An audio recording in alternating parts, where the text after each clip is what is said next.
Guéry, Monsieur le Président d'honneur de Magali David, Abad Shalom, Monsieur Robert Assara, Mesdames et Messieurs, c'est évidemment le cœur serré que je prends la parole pour vous dire la chose suivante. Au lendemain du décès, au lendemain, pour paraphraser un texte de la Torah, au lendemain de ce jour où le soleil cessa d'éclairer le monde en plein jour, on me demanda quels étaient les versets qui animaient l'action de mon père Zatzal. Le premier verset qui s'imposa à moi était ce passage des Proverbes que mon père aimait tant citer. Les voies de la Torah sont agréables et tous ses sentiers sont des sentiers de paix. Mon père nous expliquait que la spiritualité n'a de sens et n'est agréée auprès de Dieu que si elle mène à la rencontre des uns avec les autres. Qu'une spiritualité qui mènerait à la violence, à la destruction, à la guerre et au chaos n'aurait de spiritualité que le nom. Mon père citait également très souvent un verset des psaumes dans lequel le roi David, et chaque fois qu'il entendait Dieu parler du roi David, ce nom résonnait en lui parce qu'il portait également ce prénom. Et il voyait en lui une sorte de projection de sa propre personnalité. Oui, ce verset des psaumes dans lequel le roi David engage l'homme à servir Dieu dans la joie et à se réjouir dans le tremblement. Servez l'Éternel dans la joie et réjouissez-vous dans le tremblement, nous dit le roi David. Joie et tremblement. Deux concepts apparemment contradictoires. Mais que mon père savait tellement bien faire vivre ensemble dans sa personne. C'est de nouveau un verset des psaumes dans lequel le roi David fait une véritable déclaration d'amour à la Torah qu'il citait pour décrire son propre amour pour l'étude de la Torah. Que j'aime ta Torah, elle est de tout temps l'objet de mes méditations. Il insistait souvent sur les efforts que chacun devait fournir afin d'approfondir au mieux de ses capacités les enseignements de la Torah. Il était doté de la faculté rare d'être à même de pouvoir transmettre les idées les plus profondes dans un langage simple et accessible au plus grand nombre. Grand éducateur, créateur et directeur de nombreuses écoles juives, intervenant régulièrement sur les ondes des radios juives, auteur d'une chronique dans la presse juive, intervenant dans la presse et les médias nationaux et internationaux, orateur inlassable, il répondait toujours positivement, chaque fois qu'on le sollicitait pour une conférence, pour un cours, pour donner un message de la Torah. Par ailleurs, un verset des chroniques, son cœur est constamment élevé dans les voies de l'Éternel, enseignant le sens de la responsabilité et la nécessité de réaliser pleinement toutes ses potentialités, lui faisait dire qu'une humilité exacerbée, empêchant l'homme d'agir, était souvent l'alibi avancé par ceux qui n'assumaient pas pleinement leurs responsabilités. Mon père était un amoureux du genre humain. Il accomplissait à merveille le commandement de nos sages dans les maximes des pères. Reçoit tout homme avec un visage radieux. Il portait avec beaucoup de majesté la Torah qui était en lui. Il illuminait les lieux dans lesquels il se trouvait. Il savait donner de la Torah et du judaïsme une image resplendissante et merveilleuse. Il était respecté par le représentant de toutes les religions, par tous les courants du judaïsme, par le monde politique et intellectuel, qui tous voyaient en lui un homme de cœur et de conviction, intègre et en même temps extrêmement ouvert sur le monde. Le verset de l'Exode. Vous serez pour moi une dynastie de prêtres et une nation sainte, signifiait pour lui que la vocation du peuple juif était, en vivant son identité propre, tant à l'échelle individuelle que collective, d'être porteur d'un modèle de société pour l'humanité tout entière. La religion juive est à ce titre, disait-il, éminemment universaliste. Mon père était un amoureux de la terre d'Israël, qui était pour lui le seul lieu où le projet juif pouvait s'accomplir pleinement. Mon père aimait profondément la France, pays dont il était citoyen. Il chérissait sa culture et ses valeurs humanistes.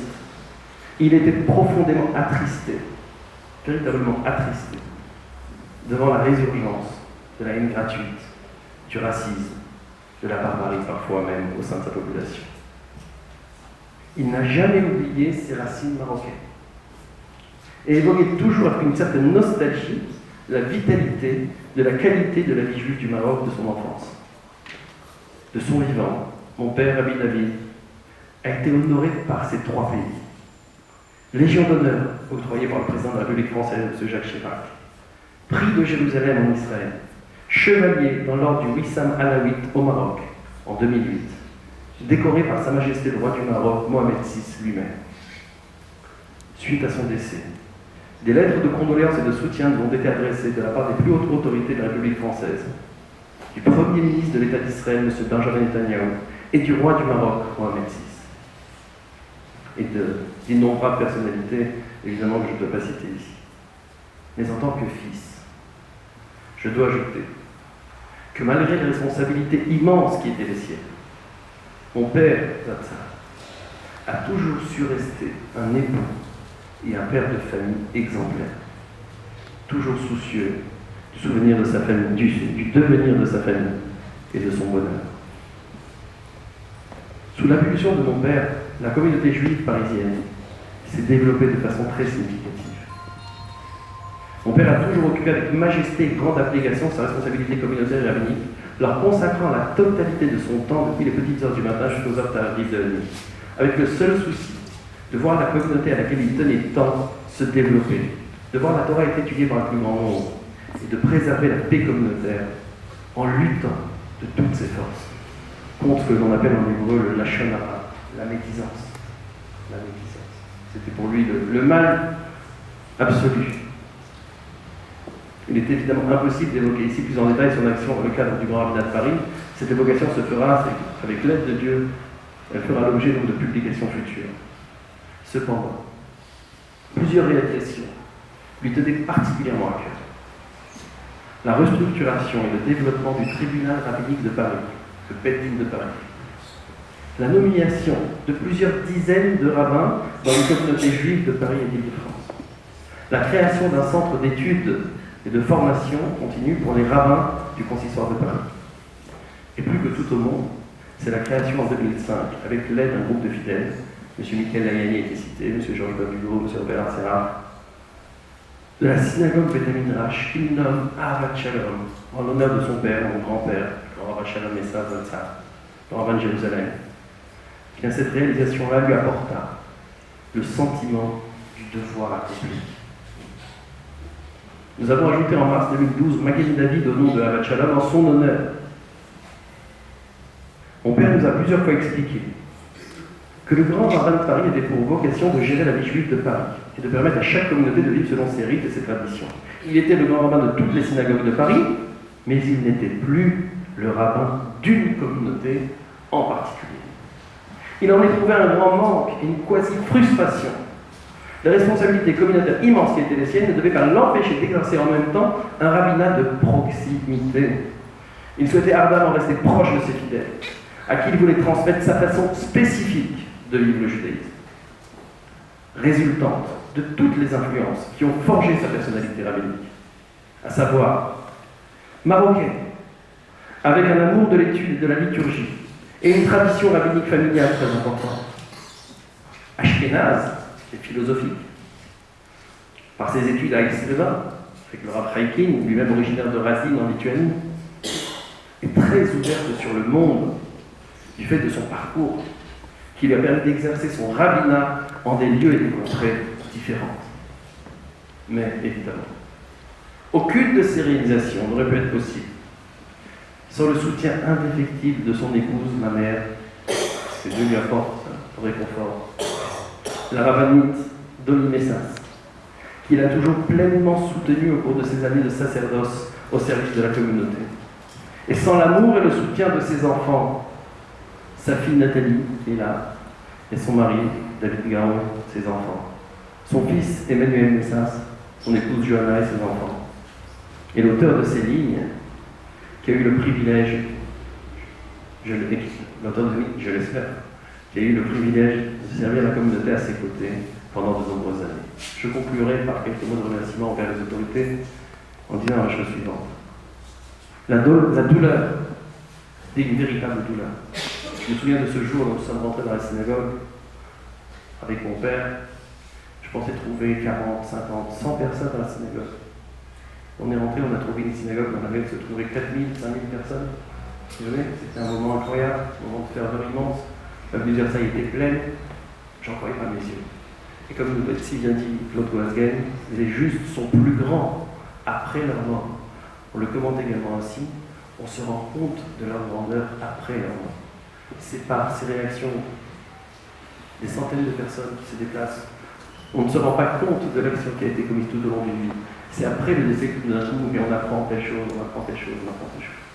Donc la douleur ressentie par la communauté lors de son décès, les milliers de personnes qui se sont réunies dans un profond recueillement lors de cérémonies de commémoration et d'hommage en France, en Israël et à travers le monde, la proximité des plus hautes autorités rabbiniques israéliennes et françaises, avec à leur tête le Rav Ovadia Yosef, le grand rabbin d'Israël, le Rav Shlomo Amar, le grand rabbin d'Israël, Yonah Metzger, le grand rabbin de France, M. Gilles Bernier, nous sommes très reconnaissants pour votre proximité au cours de ces moments difficiles. Le grand rabbin Citruc, le grand rabbin Sirat, le grand rabbin Guggenheim, le grand rabbin Goldman. Également, je vous adresse ici la reconnaissance la plus profonde pour votre proximité. Le président des consistants, Joël Mergui, qui n'a ménagé aucun effort pour honorer la mémoire de son grand rabbin. Sa clairvoyance, oui, sa clairvoyance, et le doigté, avec lesquels il a su gérer les moments difficiles qu'a traversé la communauté. La noblesse du comportement des grands rabbins Michel Guggenheim et Alain Goldman, au cours de l'intérim nécessaire pendant cette période de deuil. Il eût été inconcevable, pour paraphraser les phrases de Moïse dans la péricope Pinchas, qu'on laissait à la communauté comme un troupeau sans berger. Le respect réaffirmé du grand rabbin Guggenheim lors de son élection au poste de grand rabbin de Paris témoigne également de l'attachement et du profond respect que la communauté juive vouait à mon père. Je finirai ces mots tout simplement. Vient à l'approche de Rosh Hashanah, 5773, vient de dresser à toute la communauté et au-delà une meilleure vœu de Shana Tova, de bonne et de douce année, et que mon Père, du ciel où il se trouve, continue toujours à prier et à veiller sur nous. Amen.